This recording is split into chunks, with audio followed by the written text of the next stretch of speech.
temenang sambarangan nemantak sing hade suling haram teh suling teh haram haram teh naona haram teh naona haram teh hiji jin sulingna kadua nomor kadua nyulingna adapun eta sulingna mah henteu naon suling nama henteu ja anu diharamkeun teh istima'ul mizmar ngadengekeun suling min ma'asil uzni maksiat ceuli teu sabaraha sih teu sabaraha eta kos kitu teh ngadengekeun suling teh teu sabaraha ngan di akhirat bakal dicician ku timah meunang ngagolotrokeun di neraka sakitu doang.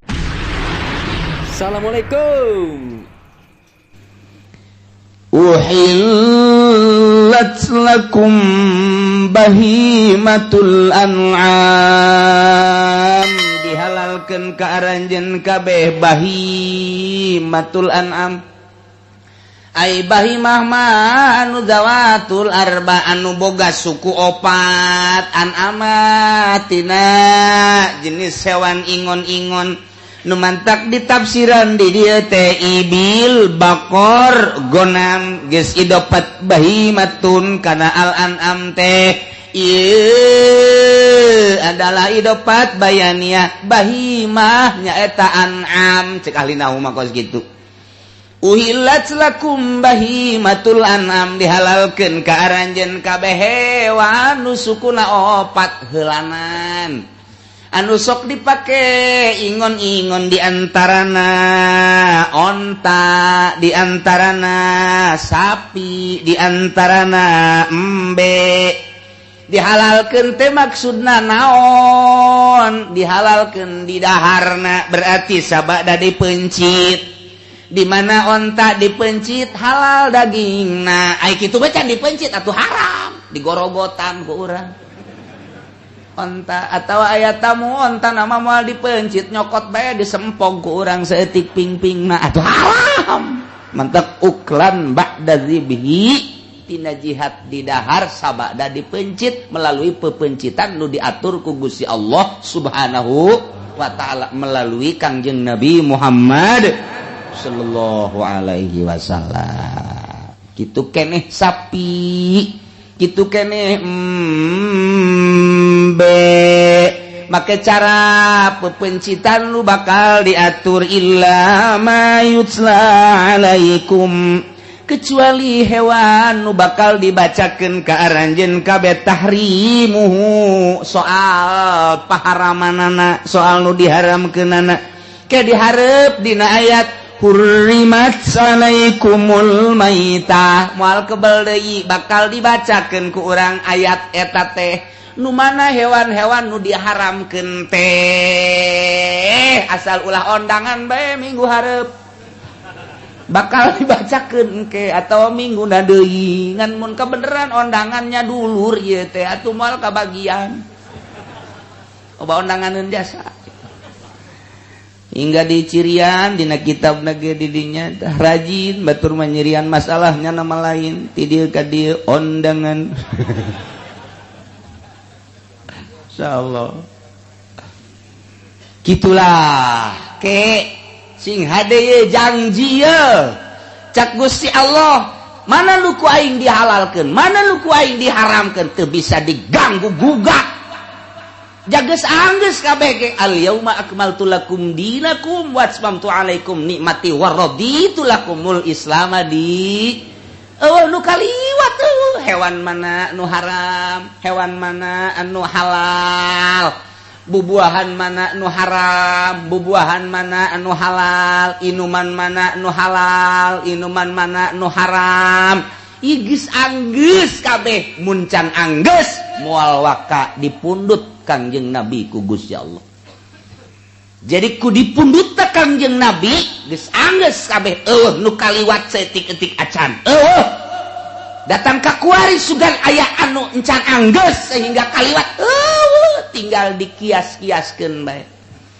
Cokot ku urang Al-Qur'anul Karim, cokot hadis. Tidinya ijma aya kias akurkeun ka ditu ja'al hukmu yaduru ma'illatihi wujudan wa adama hukum bergulir babarengan jeung elatna wujud jeung adamna mata wujidatil ilat wujidal hukmu wa matan tapatil ilat intapal hukmu aya elat akur jeung itu akurkeun atuh hukumna elatna dinu itu jeung ieu teh elat eueuhkeun atuh hukum jababari jasa eta Muhammadiyah ngeueuhkeun kieu tampiling ku Aisyah Neka mana nyana nyokot hukum acak-acakan nu mantak ngarokok segala diharam-haramkeun teh akibat teu ngaji. Ngaji moal bisa. Atau cenah ki uci mah beuki ngarokok, emang kitu ongko deui. Lain ku sebab aing osok ngarokok, hukum mah lain nu urang, nu Gusti Allah Subhanahu wa taala teu bisa diganggu gugat. Aya elat, ieu ngaharamkeun make elat darurat atuh disengserikeun ku tukang ngaji Jamul Jawame mah sagede mui. Teu bisa ngaji berarti kos kitu mah atuh. Ngaji deui. Ka mana cenah ngajina? Sabodos ya. Ngaji deui loba kiai di Jawa Timur, di Jawa Tengah, di Jawa Barat nu ngaji usul fikih teu meunang sambarangan saharam-haramna. Lamun urusan negara, aturan negara los bisnis tama paling ge. Wajib helm. Oh, dina Qur'an wa yajibul helmu. Oh.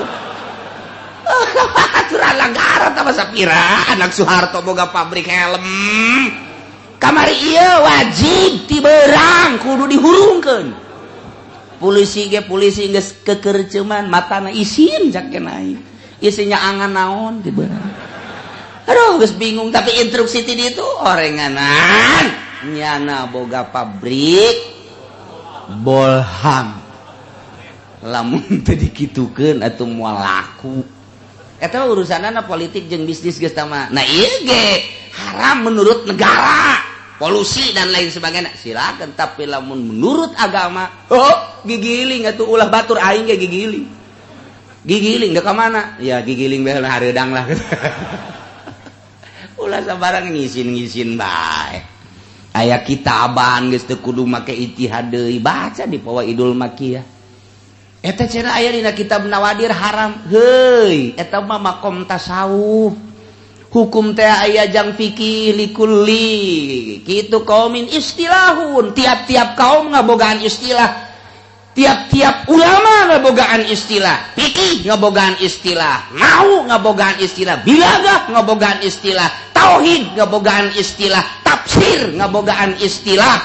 Kemudian tasawuf ngabogaan istilah. Ulah sing hade ulah sadume dina kitab Nawadir haram kemudian urang ngaharamkeun keheula istilah ahli saha ieu sedengkeun jang fatwa mah tetep bae fikih bae fahkum bizahir boh atuh teu meunang sambarang teu meunang sambarangan nemantak sing hade suling haram teh suling teh haram haram teh naonna haram teh naonna haram teh hiji jin sulingna kadua nomor kadua nyulingna adapun eta sulingna mah henteu nanaon sulingna mah henteu nanaon ja anu diharamkeun teh istimaul mizmar ngadengekeun suling min ma'asil uzni maksiat ceuli teu sabaraha sih teu sabaraha eta kos kitu teh ngadengekeun suling teh teu sabaraha ngan di akhirat bakal dicician ku timah beunang ngagolotrokeun di neraka sakitu doang. Masalah tah nu sok ngadengekeun dangdut nantak Oma Irama nyada biangan ka ditu. Jadi engke boga engke pimpinan soneta grup Roma Irama pengikutna mari cek Oma Irama. Siapa ini pengikutnya yang suka mendengarkan suling saya? Ayo kesini. Waktu orang Cikupa loba, orang pasar Kemis, Cilongok doang. Berangkat. Oma, kemana kita? Ya jahanam lah. Suling nah haram dah suling. Ngadengekeun suling, eta haram. Ai kitu mah suling na aya dicekel di bawah salat atuh teu nanaon. Henteu nanaon, diteuneun urang make udang-udang suling 5 di dieu hiji 2 3 atuh masalah. Jauh soraan gama atuh haram sote sorak dan ngadengekeun sora suling alatul malahi haram lantaran dina Al-Quran liudilla an sabili nyasarkeun kana kelurusan agama Allah jauh nu keur ngagitar zikir Allah Allah Allah Allah Allah Allah ya sugan anu keur kieu naon karang-karang anu kieu teh hah naon karang-karang nyarah mah sia aja osok meureun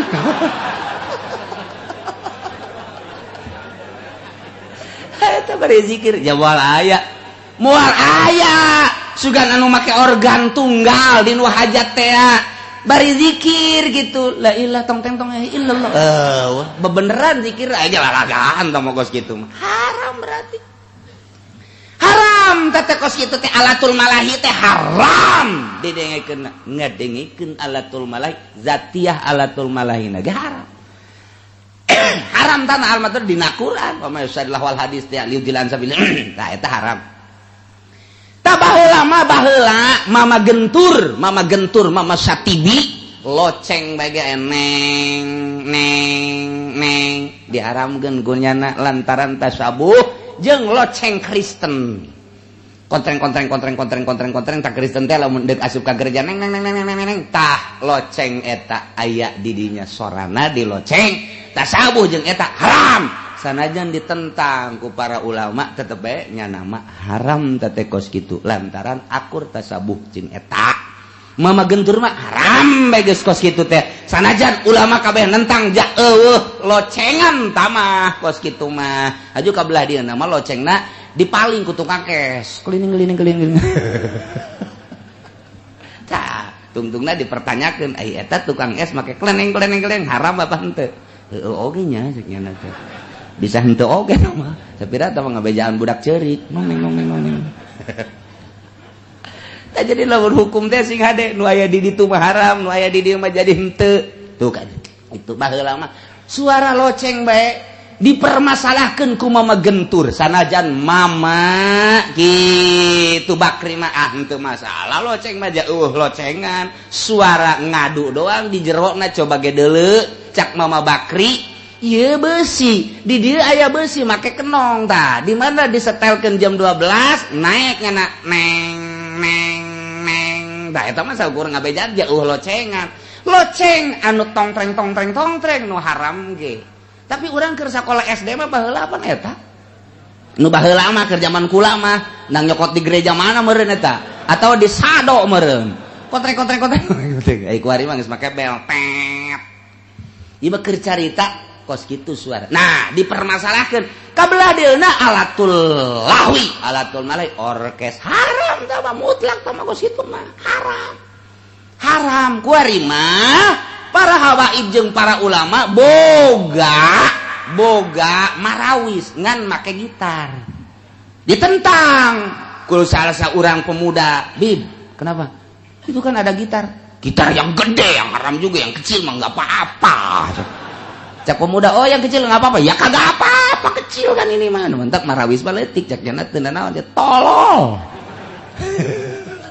jasa kunaon jadi karari itu hukuman teh ya Allah ya Rabbi berarti lamun bir sagelas haram berarti mun saeutik teh haram pan tolol eta kos itu jadi cek nya cek kiai teh cek kiai ya kalau yang gede gitar Oma Irama itu haram ini kan kecil cek kiai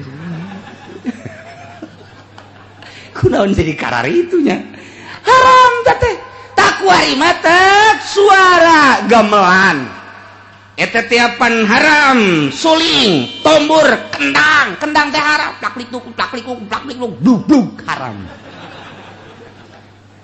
nu mantap baheula adu kekuatan dalil bedug ge haram sebab sarua jeung kendang cek kiai henteu bedug mangan sabelah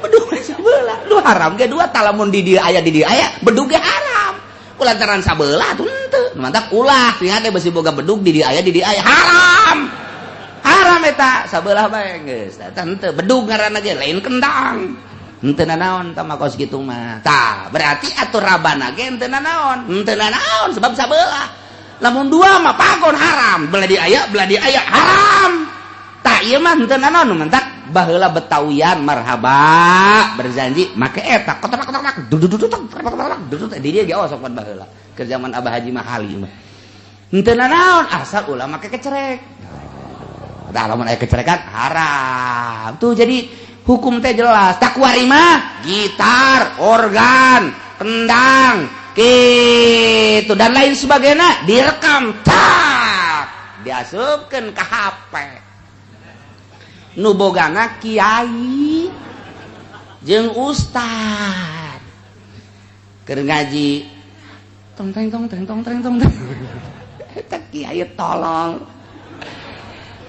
kiai goblok eta HP na tah suara panggilna goblok atuh paleta haram atuh jangan dega haramkeun kumaha alatul malah hijanana ge eta mamawa di dieu hiji diceuli dua eta teu karasa pan eta kiai komo kiai nu sok ceramah mah eta pan jazz musikna ge di dinya rock and roll musikna ge hayang ya pede lah supaya percaya di gaulnya dan eta geus boga aya urang lembur mah dangdut ya kos gitu eta haram bego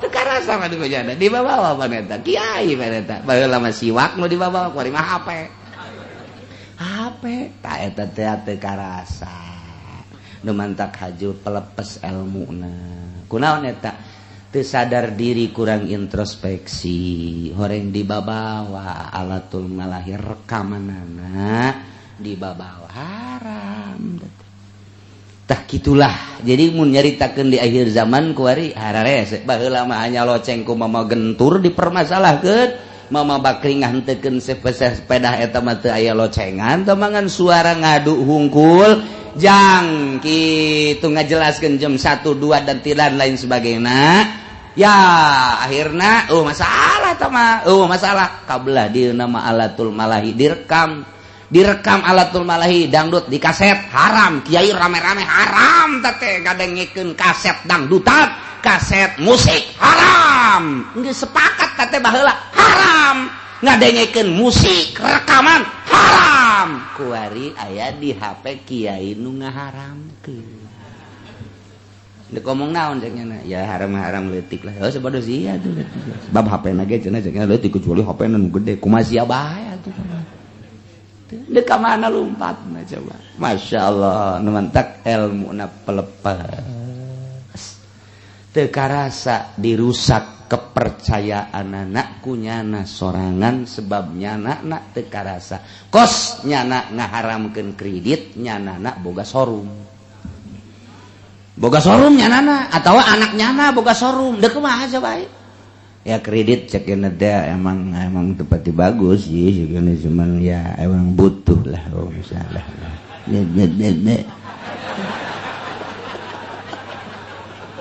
itu kudu jelas aya gimana ngomongna tadi rusak kunyana kene atuh ayahna bae tapak kreditan ustad kiai santri tapak aing mah teu hayang saeutik-eutik aja aya televisi tapak tina televisi sanajan aya mangpaatna loba madarat teu hayang aing mah lebih cinta ka Gusti Allah dibanding jeung karamean-karamean cenah cak batur ortodok leg-leg ku sia kemodernan los datang ka mana sia usum HP teu hayang aing mah cenah butuh tinggal butuh aing mah mung sebab madaratna loba jasa dan lain sebagainya teu hayang we kakarak ilmuna oh cak Allah berarti saya berat ka aing lain berat ka BlackBerry berarti saya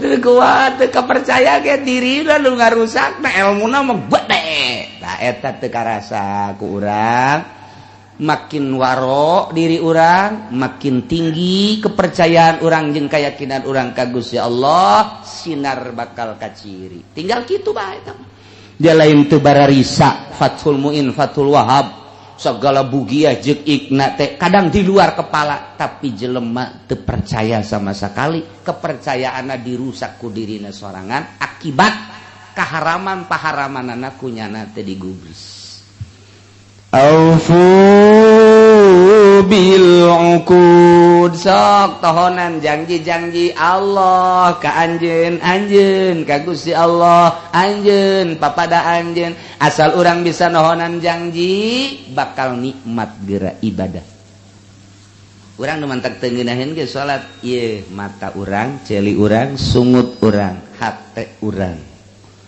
berat ka dunia dibanding berat ka Gusti Allah mantak aya carana kumaha carana introspeksi ya timimitiriyana ujub data kaburna babari sama nu kos gitu malah tuh hese lain babari kumaha artina bisa tapi hubud dunia mah luar biasa hese hubur riasa hayang jadi pamimpin bae lamun diondang teu titah jadi pamimpin bae ngariung haju ngajang hilek bae ngajang hilek sial aing diondang teu titah mimpin aing tolol jasa hayang-hayang deui aing ngokos kitu pan pang kiaina teh aing cak hate tah mah teu ngomong cak hate ya kiaian aing jeung nya nama kolotan aing jeung nya nama heulaan aing ngadahar uyahna ge atuh elos legleg gusia uyah tah hayang kos kitu teh hayang imah dijadikeun wae iman teu hayang hubur riasah ngaranna ieu lah gangguan batin ulah dipake ke hayang kumaprakna bae datang kariungan titah jadi pamimpin ayo henteu atuh ngamakmum jadi bebas hate teh nikmat nu penting mah ka Allah bae tah kudu kos kitu katarak nikmat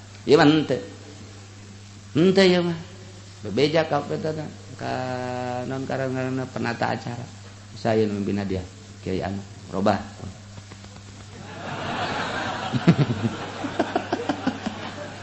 aduh masya Allah bingungnya tete penata acara ji ngerti itu ulah kolot no kolot no kos gitu mah kubur riasah di dunia mah mungkin diagungkeun lantaran pamenta tapi cak Allah naon noreng uhillat lakum bahimatul an'am dihalalkeun ka aranjeun kabeh hewan ingon-ingon engke nu bakal dicaritakeun mana nu haram mana nu halal ieu mah diantarana onta jeung nu sarupa jeung onta sapi jeung nu sarupa jeung sapi kebo mah padeueuh teu dicaritakeun dina Quran teu dicaritakeun dina hadis teu dicaritakeun jamus ngaranna teh dikiaskeun munding ge kana bakor dina pada elatna loba akurna sapi munding jeung sapi teh kemudian gonam dari berbagai jenis baik embe gembel embe Jawa kadituna sagala uncal da jenis embe-embe keneh teh nu kararitu teh na ieu dihalalkeun tina arah di daharna sabada dipencit melalui pepencitan syara kecuali hewan anu bakal dibacakeun ka aranjeun kabeh dina ayat hurrimat alaikumul maitatu nah engke aya nu diharamkeun pal istisa mun qatiun cek ahli nahu istisana mun qati panjang mun dibacakeun mun dibahas wa juzu yakuna muttasilan geus wa tahrim lima arada minal maut wa nahwihi diharamkeun karena aya sesuatu anu datang anyar boh paeh teh tanpa dipencit atawa digejebur teh atawa ditembak teh tanpa melalui persyaratan atawa ieu dipencit nama nganjang saha nah ieu aya elat-elat anu datang anyar nu mantak jadi haram ghairu muhillis syairi salian nu ngahalalkeun kabeh kana buburon wa antum hurum bari anjeun teh dalam kaayaan keur ihram tah ieu soed yakni buburon nu di luar jelema nu keur ihram mah halal tapi keur ihram mah jadi haram innallaha yahkumu ma yurid sanyana Allah eta ngahukuman kana sakumaha kersaning Gusti Allah dunia menangin Allah hewan eusina menangin Allah atuh ku Allah dijelaskeun nu ieu halal nu ieu haram atuh kumaha Gusti Allah kersana Gusti Allah urang mah tinggal nuturkeun aturan-aturan Gusti Allah Subhanahu wa taala aya ge baheula di zaman Syekh Khalil Bangkalan oleh Bangkalan teh waliun min auliyaillah can lila ti Khalil Bangkalan mah itu tahap jeung Syekh Nawawi lantaran ngaguruna ka ditu ka Ki Ahmad Khatib Sambas keneh torekat ngan langsungnya balik ka dieu loba kaistimewaanna di antara kaistimewaanna nya nama hobina ngaji tafsir santri ratusan eta lu endek ngaji sorop mawa sorop nu endek ngaji alfiah mawa alfiah nu endek ngaji johar maknun mawa johar maknun tapi nyana ngajina tafsir bae kudu ngaji sorop kadengina sorop kudu ngaji nahu kadengena nahu, kudu ngaji fatul muin non fikih kadengena fikih, kudu ngaji tafsir kadengena eta teh nu diajina tafsir tapi kadengena beda-beda. Ai urang mah lain nu diajina tafsir tapi kadengena aya nu nundutan, aya nu cengat, aya nu dula-deuleu bae SMS. Macam-macam. Sarua kitu nu macam-macam. Tah ieu Ki Holil Bangkalan teh kos kitu. Ditangtangan bae teh ku jawara teh. Waktu jawara naon kitu ngaranna Madura teh celurit pan. Tapi eta Ki Holil mah tenang-tenang bae. Karena ahli ikhlas mah kalem bae, boga permasalahanna kumaha Allah bae. Ditangtangan kelut. Bahkan di rogala dan lain sebagainya kalem bae. Atuh japae mang Gusti Allah lain kudu lemah. Cenah kudu pae dicelurit masalah cek Ki Holil teh. Eta Ki Holil teh kos kitu istimewana muridna loba nu teu ngararaji 10 tahun di dinya tapi balik di Ciduhan bisa ngaji Masya Allah meureun tilok adhar jengkol ciduhna Ki Holil mah aya ta Ki Sobari Cilimus teh di ditu kapan 15 tahun pan sepuh Mama Holil mah sepuh yuswana teh 90 tahun sepuh memang pupus tak zamanan Ki Hasyim Asy'ari mentak aya dongengna istri Ki Hasyim Asy'ari teh kapan mawak Wahid Hasyim bapana Gus Dur dibawa ka dinya Ki Itako ngaranna teh eta ke istrina Ki Hasyim Asy'ari Assalamualaikum hujan mangkani hujan gede hujan bergan datang ka dinya make daun gitu siapa ini saya istrinya Ki Hasyim Asy'ari oh pergi kamu pergi jangan di sini kaget biasa ada tilok itu ai kadinya ieu mah diusir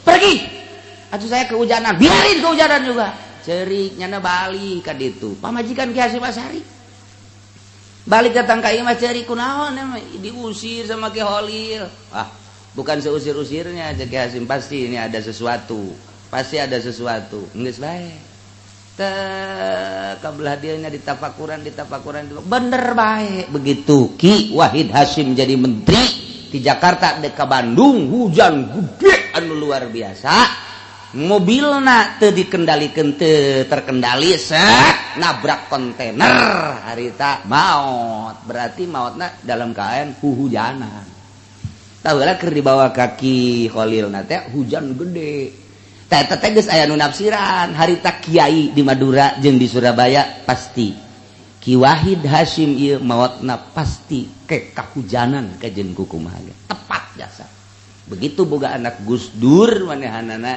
tadi antarana Gus Dur keur leutik keneh Ki Wahidna ieu tabrakan hujan gede luar biasa tak eta teh geus kadeuleu ieu orok teh kena kahujanan sebab engke ieu maot teh bakal hujanan bener bae aya deui jelema hayang nyoba jasa ke Ki Holil dengan susah biasa ieu salakina jeung pamajikan ngomong bae urang cinta jasa cenah ka Ki Holil sok ngadengekeun urang tang heueuh ceuk pamajikan urang ka ditu yuk ka ditu teh cenah ceukna mawan naon urang mangan bogana ganyong-ganyongna kajeun lah urang boga ganyong ge saeutik deui ganyong ge ngan saukur aya beureunan 5 siki mah dibawa dipuntel-puntel eta dipapag ku Ki Holil dipapag saya nunggu dari tadi sakira teh alhamdulillah itu bawa apa itu bawa ganyong ini kesukaan saya cek Ki Holil teh aju gegeran ka santrina kulub ya muncak bahasa urang mah kulub gorotok-gorotok di hadiran kunyana kene di dahar eta ganyong 5 beak kabeh cak nyana teh berarti kiai urang teh resepkeun ka ganyong yeuh cak nyana geus senang hate balik beta nu susah teh kayak urang minggu hareup mah atawa 2 minggu ka 2 minggu deui urang nyaba deui ka ditu mawa ganyong lah cak nyana nu loba bener ganyong nu nyana geus beak ganyong nu tatangga dipaling ku nyana hayang kalem ku kiai burung ganyong lain peuting-peuting dicokelan dibawa ka karung barang datang Assalamualaikum Ki Holil ngusir pergi kamu ini saya bawa ganyong tinggal ganyong ya kenal pergi diusir eta si jelema duaan teh diusir ceri katungan ganyong mah diteuneun deui di dinya tah buat kiai cenah ganyong kesukaan kiai suka juga bukan dapat nyolong ya kenal kanyahoan ku kiai nang malin Masya Allah eta Ki Holil Tanu mantap karita teh aya jawara lantaran di ditu mah loba orai jeung loba kalajengking. Jadi jawara teh ceramah. Saudara-saudara sekalian, saking banyaknya ular, maka ular itu pemberian dari Allah halal. Udah, ular pokoknya ambil, goreng, enak. Dan itu kelabang, kalajengking juga enak ternyata. Jawara teh patwa halal. Ceki Holil teh pada itu budak halal-halal orai. Sebab ular itu sama dengan dan kan sok dicaita belut. Apa bedanya belut dengan ular? Sama. Ternyata masih enakan ular, halal. Bebejo kabeh masyarakat kaki Holil. Ceki Holil teh haram orai mah tuh. Orai kalajengking haram. Atuh ulah kiai cenah kudu ceramah. Ya tuh kula mah dia teh ceramah ge geus ceramah bae di pengajian, di muludan. Emang orai mah atuh halal haram cek kiai teh. Pas aya raramean di kecamatan, diundang Ki Holil teh, diundang di Jawara. Jawara ceramah, ular halal. Kala halal. Kuari bagian Ki Holil. Ceki Holil teh bagi dua aja dah. Yang haramin ikut sama saya, yang halalin ikut sama Jawara. Ya, eta hebat ngahukuman teh kos gitu. Luar biasa Ki Holil. Cuman enggak lama lagi akan ketahuan halal dan haramnya, ya. Enggak lama lagi akan ketahuan. Udah, sekarang begini aja, kita yang haram tetap haram, sebelah sini ikutnya sama saya, yang halal ikut sama Jawara. Enggak lama lagi akan ketahuan halal dan haram. Oh ya, bener baik, 2 poe Jawarana disantok orai. Waktu ka dokter, Jawara lu hiji deui kena kalah. Babaturan teh tuh ka dokter terus teu cager-cager. Oh ka dieu dibengker ka dieu teu cager. Cek sebagian cenah ieu mah kudu dibawa ka Ki Holil. Wah tuh enggak mau cek Jawara.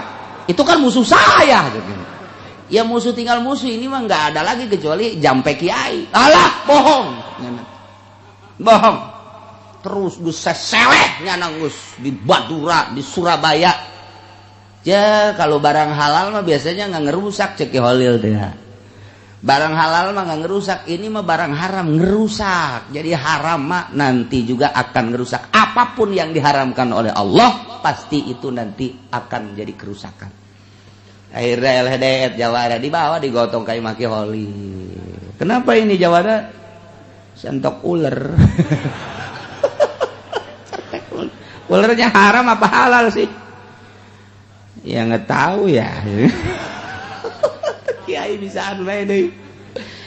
Kalau kamu masih menghalalkan nggak sembuh, tapi kalau kamu udah mengharamkan sembuh. Itu cuma segitu doang. Haram sembuh sekarang juga. Bener Kiai? Benar. Udah saya haramkan atau itu ular. Bukan mulut, tekad hati. Ya. Ya udah, tobat dulu, tobat, dituntun ku Ki Holil, tobat beneran istighfar. Sok, sekarang nyatakan. Saya menyatakan bahwa ular itu adalah haram. Eta ku Ki Holil dikiekeun doang tah, beres, jampena beres. Pulang. Cager tah eta Ki Holil teh kos kitu masyaallah mata ku urang di jarahan teh lain lalawara. Eta nu ngadenge bae nu ngadenge tah harita nu ngadenge aya deui masyarakat digegel orai dijampe beres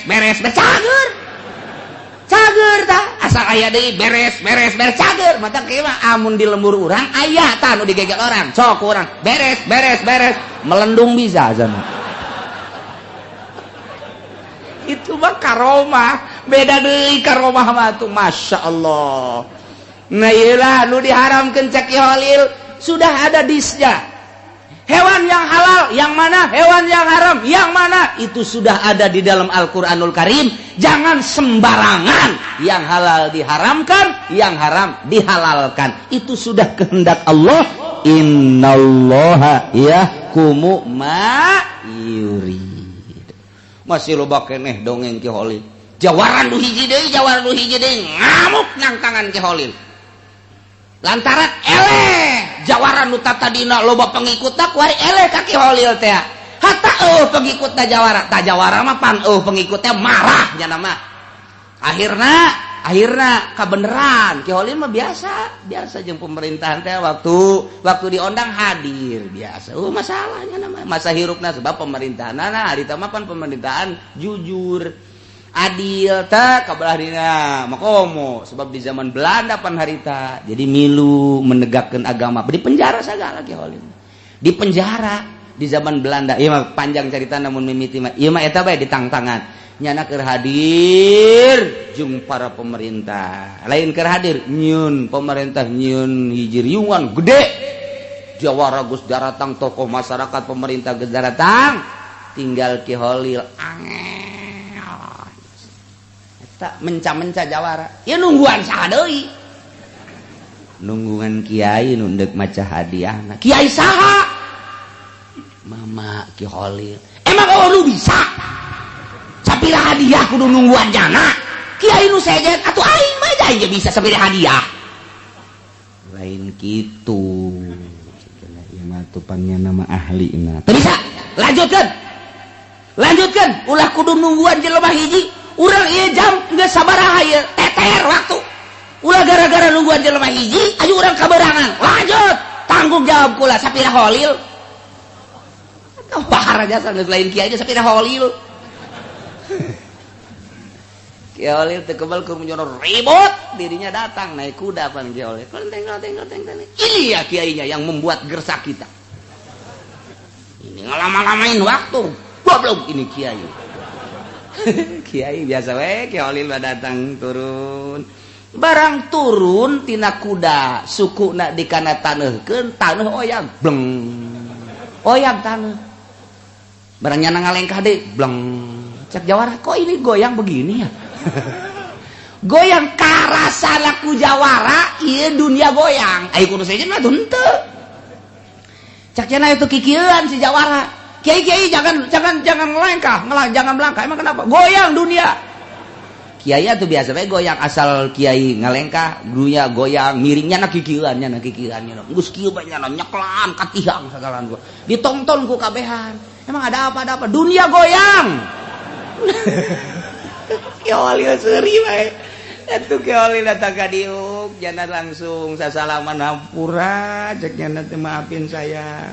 Kiai udah nggak usah jalan-jalan ceknya dunia goyang ini lain sambarangan Kiai Ki Holil teh mantap dijugjug di mana-mana di jarahan teh tak eta kos kitu goyang dunia tak ka jelema nu nang tangannya Masya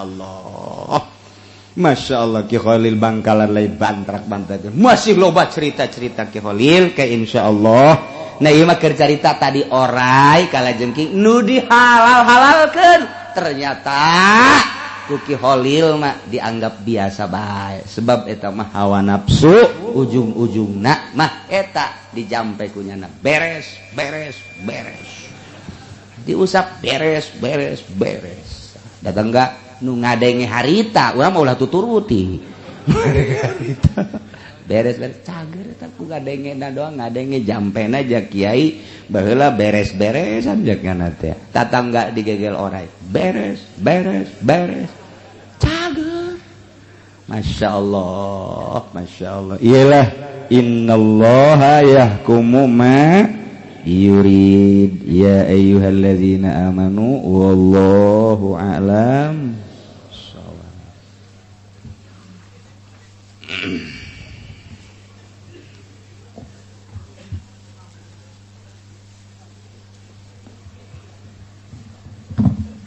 A'udzu billahi minasy syaithanir rajim. Bismillahirrahmanirrahim. Wa fil hadits lan ikut tetepil nalum hadis anin nabiy saking kanjeng Nabi sallallahu alaihi wasallam wa ta'ala wa wailul lil ladzi yatakallamul kalimata minal kizbi wa tawi karusakan utawi wel tawi neraka wel jurang ing dalam neraka sarwa ikut tetep kadue kang rarasan ya ladzi ing kalimah saking goroh liudhi kadrepon yang tak anda akan gumuyuh ya ladzi al anasa ing manusia wailun lahu tawi wail ikut tetep kadue ladzi utawi wail ikut tetep kadue ladzi intah awis tutug ya kawal nabi atau hadis Nas'alullah min fadlihi maka jaluk ingsun sadaya Allah saking fadl Allah ayah fadlana ingata ngarap saya Allah na ingsun sadaya minal ukul saking tuniba bima yusqitu bima yusqitu ing dalam barang kang bendu sapa Rabbuna pangeran ingsun sadaya min gibatin nyatana saking giba aw namimatin atawa adu domba buhtanin atawa goro pasin atawa ala innahu sami'un mujibun ing satune Allah iku kang maha ngarungu tur kang maha nyubarani. Walhamdulillahirabbil alamin lan utai jenis puji ku tetep kada Allah kang mangaranan alam kabeh. Kurang nyaritakeun masalah fitnah lisan terakhir dina hadis nu dicaritakeun ti Kangjeng Nabi Muhammad sallallahu alaihi wasallam aya bahasa kieu saur Kangjeng wailun ari karusakan wailun ari jurang nu aya di neraka. Masya Allah. Lilladzi yatakallamul kalimata pikeun jelema anu sok ngomong hiji omongan minal kidi tina bohong.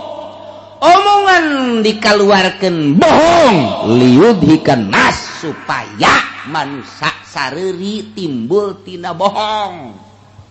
Model kitu yang naon gitu ngaranna nusok aya di kota teh naon ngaranna pelawak di antarana sakara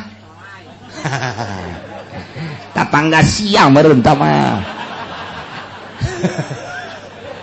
ka ieu ngalawak bohong supaya nyeun seuri jelema na ieu ku Gusti aku Kangjeng Nabi diberi bahasa wailun nementak wailun lahu wail teh lamun dina surat wailul lil mutaffifin alladzina taye wailun tafsiranana syiddatu adzabin pohara siksa kawal mah wailun teh wadin fi jahannam jurang nu aya di neraka jahannam. Lauju ilatil jibal fi dunya lamun dijadikeun gunung-gunung nu aya di dunya kajero eta jurang lazabat hancur luluh gunung-gunung nu aya di dunya gunung Karang gunung Santri gunung Uhud gunung kabeh gunung diteuneun di jurang eta leket ajur ku panas-panasna eta jurang jang saeta jang jelema ngomong ngabohong supaya seuri manusia ngabohong supaya jadi disengsirikeun. Masya Allah. Atawa ditu mah wailul lil mutaffifin alladzina idza qtalu. Nah, jang jelema-jelema nu ngurangan timbangan, ngurangan takeran, ngurangan meteran, ieu bakalna diasupkeun ka jurang nu aya di neraka. Nu lamun gunung diasupkeun ka dinya ajur jang jelema eta. Masya Allah mentak ieu wailun lahu intaha mentak sing hade urang ngomong ulah datang ka bohong fanas'alullaha min fadlih urang nyuhunkeun ka Gusti Allah tidak fadl Allah aya fadhona minal wuquhi supaya Gusti Allah ngaraksa ka urang sadaya tina ngalaksanakeun bohong naudzubillah min zalik bima yasqutu rabbuna dina ucapan anu ngajadikeun bendu pangeran urang nyaeta min gibatin ngupat ngomongkeun batur mudah-mudahan urang kabehan dijaga tina ngupat aw namimatin mudah-mudahan urang dijaga tina ngadu domba aw buhtanin mudah-mudahan urang dijaga tina bohong aw pasin mudah-mudahan urang dijaga tina omongan goreng supaya urang disalametkeun ku Gusti Allah Subhanahu wa taala fid dunya wal akhirah lantaran Gusti Allah teh Sami'un mujib maha ngarungu tur maha nyubadanan walhamdulillahi rabbil